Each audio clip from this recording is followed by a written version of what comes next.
Sekarang kita mau bikin cerpen blouse untuk di Banten Dalam. Sekarang udah praktis sih, tinggal beli ya. Tapi kalau bisa bikin kan lebih bagus lagi. Ini 6 cm tekuk jadi 2, kayak mau bikin setangki. Terus ini kita banget kayak begini, seperti ini, naik ke atas jadi segitiga ini, seperti ini, seperti ini, seperti ini, segitiga ya.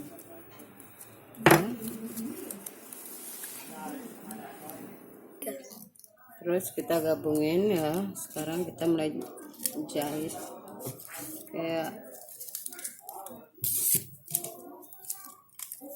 kayak biasa aja, diisiin warna merah biar cantik seperti ini.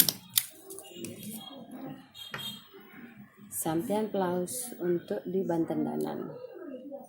Thank you sudah lihat videonya. Silahkan di like, comment, di subscribe, di share untuk tahu sampian berikutnya. Terima kasih.